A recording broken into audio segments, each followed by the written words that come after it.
Beauclerc, bonjour. Bonjour. Alors, on est en direct des Épicuriens, mais toi, ta vie, c'est pas ça. Tu es multitâche, on va dire comme ça, sinon on serait obligé de dire que tu es aussi lanceuse de couteau aux travailleurs catalans. Donc, tu travailles aux travailleurs catalans, mais tu y fais plein de choses. On se demande d'ailleurs s'ils ne t'exploitent pas un peu, ce qui pour des communistes serait scandaleux. Donc, tu es maquettiste, journaliste, photographe, community manager et lanceuse de couteau. J'ai oublié un truc là? Non, je crois qu'on a fait à peu près le tour. Donc, on flashback. Mais auparavant, d'où tu viens, Priscilla Beauclerc? C'est quoi tes études à la base? Alors, j'ai un parcours assez atypique.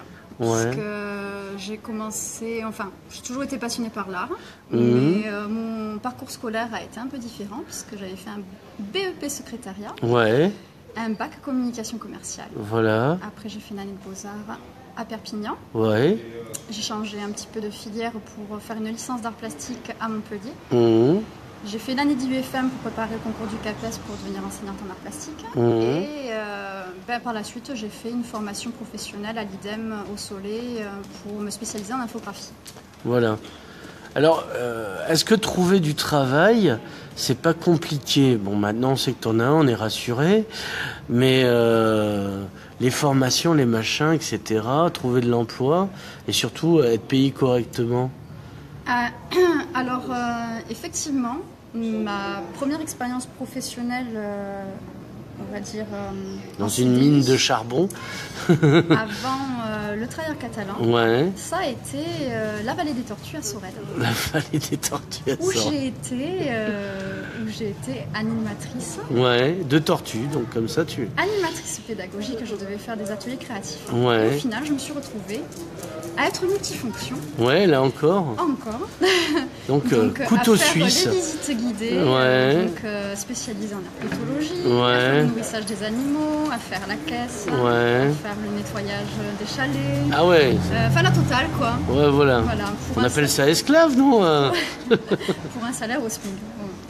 D'accord. J'ai été licenciée économiquement parce que ça ne tournait pas très bien. Ouais, tu t'entendais pas avec les tortues, tout ça? Non, je m'entendais pas du tout avec la patronne au final qui a voulu m'exploiter et m'avait proposé gentiment en fait une rupture de contrat conventionnel en me disant je vous promets de vous embaucher à telle date.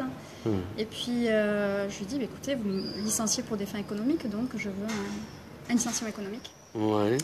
Que j'ai eu beaucoup de mal à avoir. Je suis restée pendant plusieurs mois sans salaire. Une première expérience professionnelle qui a été vraiment formidable. Ouais. Voilà.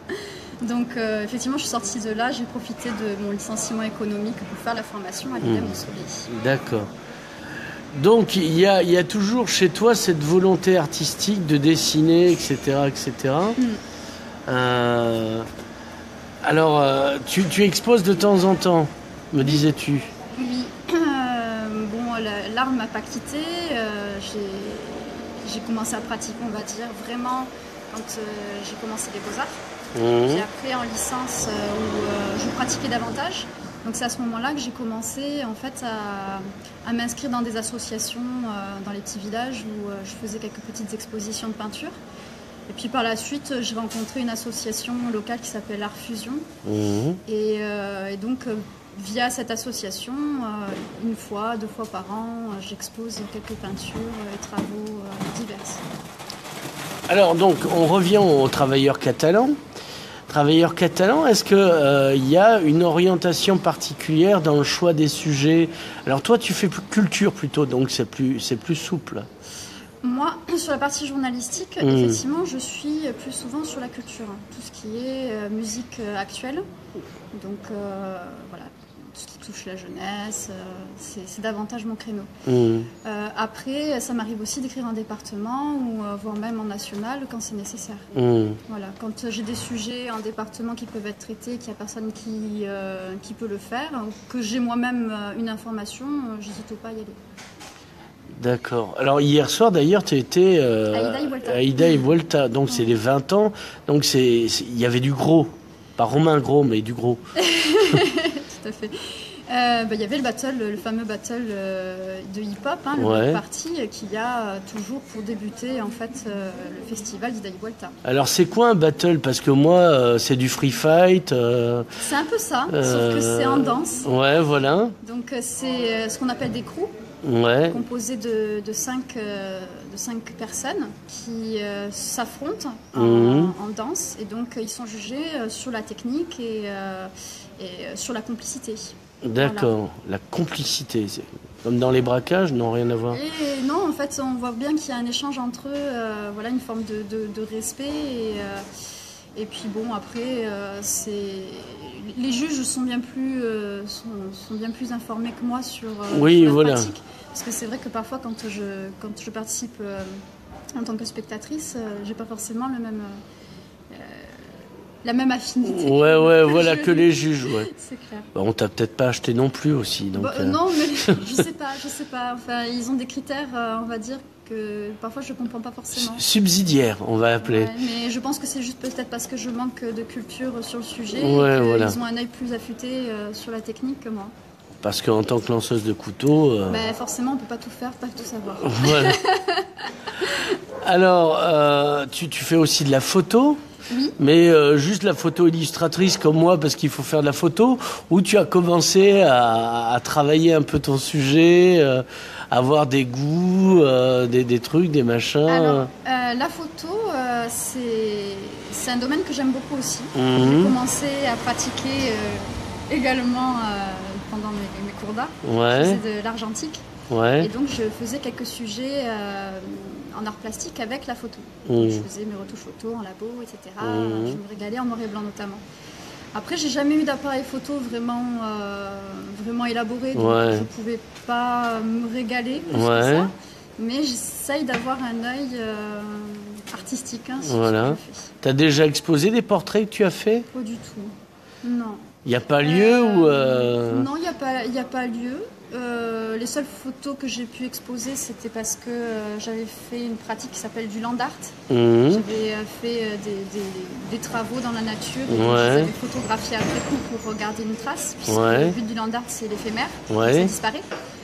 Donc voilà, c'est les seules photos que j'ai exposées réellement. Maintenant, j'ai pas à ce jour fait d'exposition photo. Alors, l'écriture, est-ce que tu as un style, tu penses que tu as un style particulier, le style qu'on appellera plus tard historiquement le style Beauclerc, où tu écris comme on fait des notices pour les machines à laver, mais pas en coréen? Non, enfin je sais pas, je pense qu'on a tous en fait quelque part son style d'écriture. Après, je ne veux pas prétendre que je suis une grande littéraire.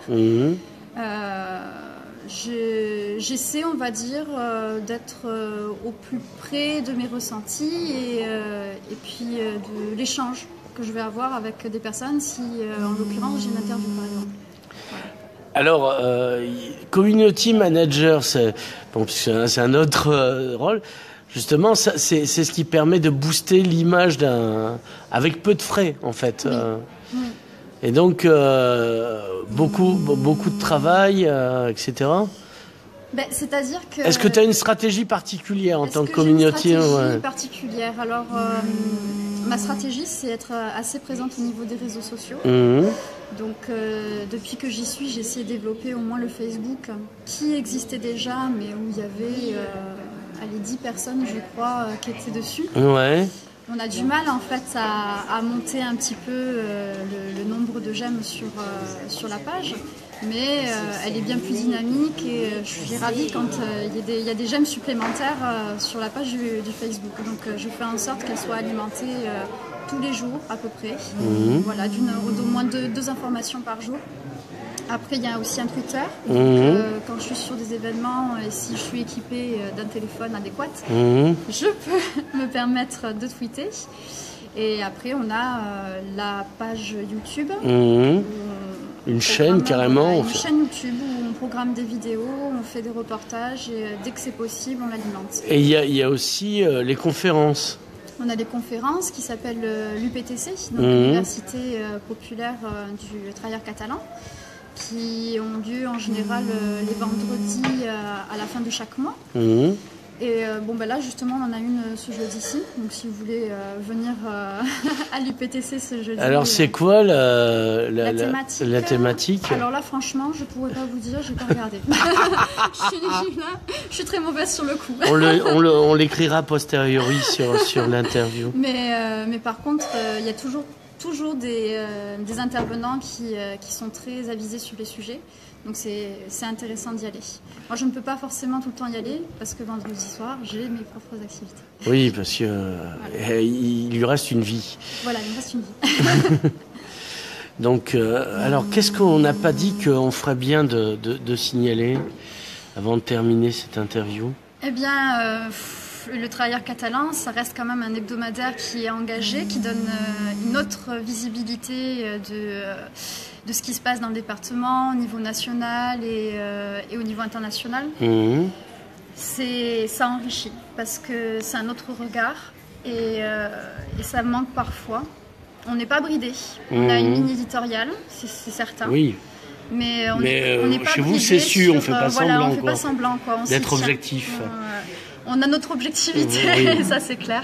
Donc on mâche pas nos mots et dans le TC, c'est ce qui en ressort, quoi. Et si vous connaissez pas le Travailleur catalan, n'hésitez pas à aller vous informer un petit peu sur la chaîne YouTube, sur le Facebook et à vous procurer le Travailleur catalan dans les kiosques, puisqu'il y en a quelques-uns quand même qui le fournissent. Mais c'est vrai qu'on nous trouve plutôt directement sous abonnement. Ouais. C'est plus facile.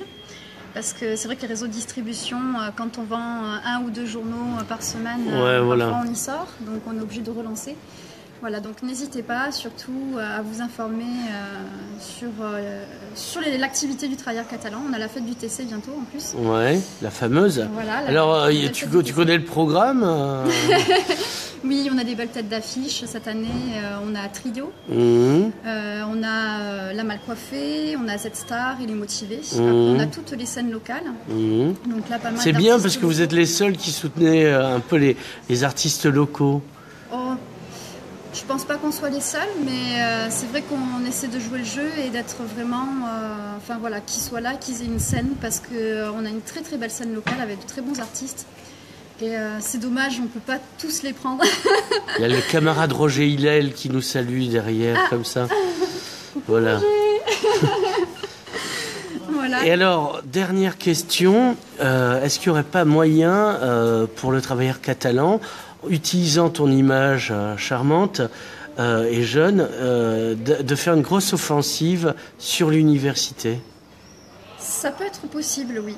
Oui. Parce qu'il y a 10 000 lecteurs potentiels, jeunes, larges d'épaules, bandits joyeux, insolents et drôles, et ça pourrait être sympa. Ouais. Alors on a la JC qui est présente au parti, qui est dynamique au niveau de l'université, mais c'est vrai qu'elle n'est pas forcément investie dans le Travailleur catalan.